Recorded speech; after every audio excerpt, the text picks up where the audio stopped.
Somewhere tonight, long after the sun has gone down, you will probably hold a small glowing rectangle in your hand. Maybe you will tell yourself it is only for a minute. One message, one video, one last thing before sleep. But if someone from 50,000 years ago could see you in that dark room, they might understand the scene better than you think.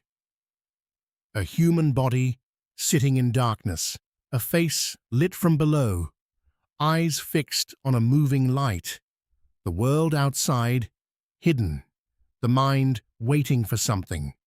Before the phone, before the television, before the electric bulb, there was another glow that pulled human attention toward it. It moved, it flickered, it made shadows dance on faces and cave walls. It protected the body, but it also captured the mind. The first screen was fire. For most of human history, night was not empty. It was not just the time after work. It was a different world. When the sun disappeared, distance collapsed. A tree only a few steps away could become invisible. A sound in the grass could mean nothing, or it could mean teeth. Our ancestors did not walk through darkness like modern people walking through a hallway. They entered it carefully, because the night had other eyes inside it. Fire changed that. A flame did something almost magical. It drew a border. Inside the circle of light, people could breathe. Outside it, the world remained unknown. That circle was not large, but it was enough. Enough to warm hands, enough to cook food, enough to see the face of another person, instead of just hearing a voice in the dark.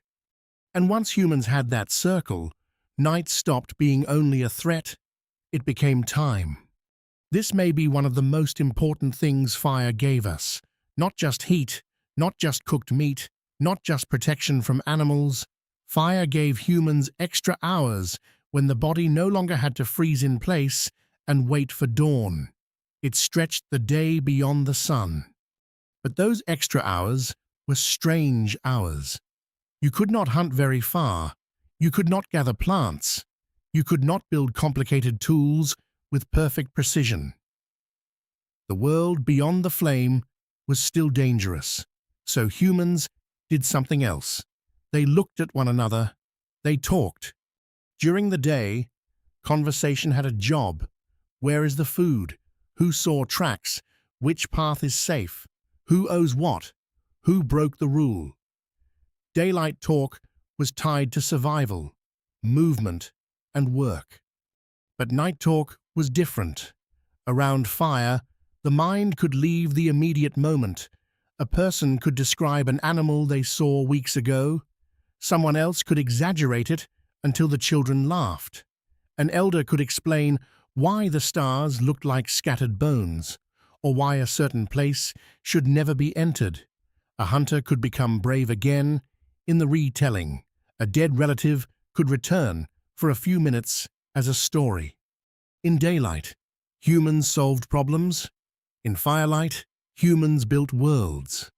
That is why the campfire was not only a heater, it was a theater before theaters, a classroom before schools, a temple before temples.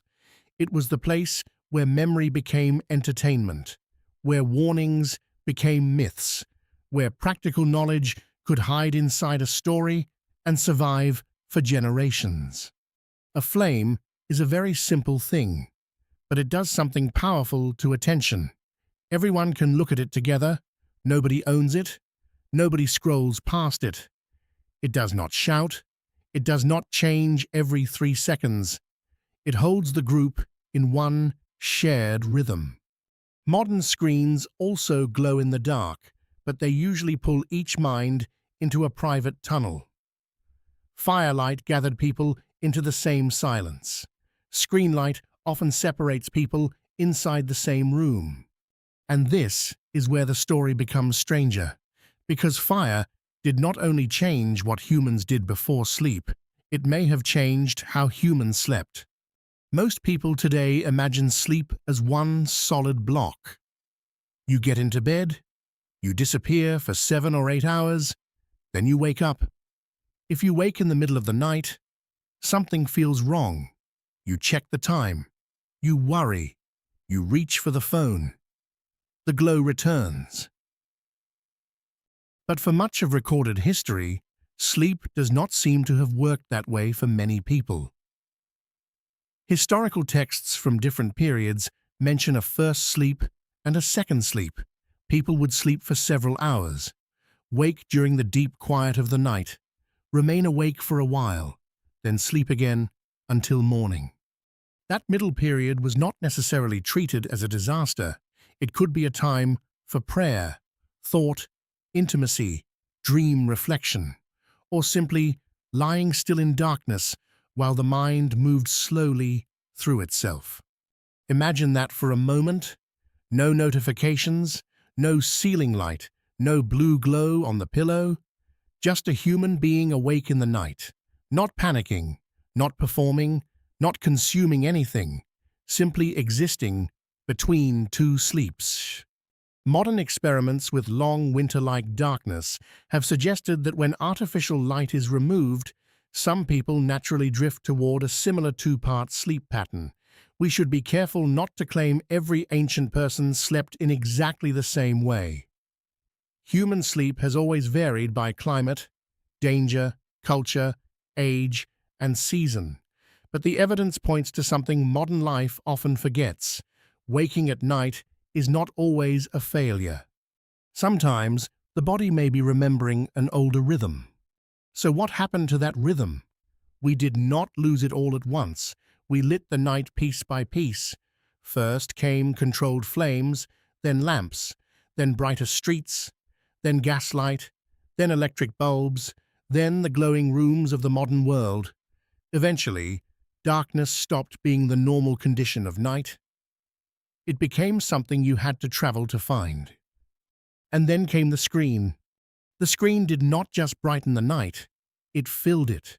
It brought work into bed, arguments into bed, news into bed, strangers into bed, entertainment into the exact place where the mind used to drift into quiet. The old night had fear in it, but it also had limits. The modern night is safer, but it has almost no edges. Your brain is old enough to understand sunset. It is not old enough to understand an endless feed at midnight. When bright light reaches your eyes late at night, your body can read it as a signal that the day is not finished. Hormones shift, sleep timing can move, the mind stays alert even when the body is tired. This is the strange bargain we made. Ancient people feared the dark because it was dangerous. Modern people avoid the dark because it leaves them alone with themselves. That may be why silence feels uncomfortable now, not because silence is empty, but because it is full of things we have postponed. Thoughts, memories, regrets, questions. The kind of material that once rose naturally in the dark space between first sleep and second sleep. The phone gives us a small fire with none of the old ceremony. It lights the face, but not the group. It moves like flame, but does not warm the room. It keeps the eyes busy, but often leaves the mind more restless than before. And yet, the ancient pull is still there. People still gather around candles when the power goes out. They still stare into fireplaces longer than they intended. They still lower their voices around a campfire, as if the darkness outside the circle deserves respect. Something in us recognizes that kind of light. Maybe we were never meant to defeat the night completely. Maybe we were meant to meet it slowly, to let darkness close the day, to let the mind loosen its grip, to have a little time when nothing new arrives. The past was not peaceful. It was cold, dangerous, and uncertain. No one should romanticize it, but it may still contain a lesson. For thousands of generations, humans had darkness, fire, stories, and silence. We replaced much of that with brightness, speed, and endless signal. So tonight, when the room is dark and the screen is still glowing in your hand, notice the old shape of the moment. A human face, a pool of light, a mind waiting at the edge of sleep. Then ask yourself what kind of fire you are sitting beside.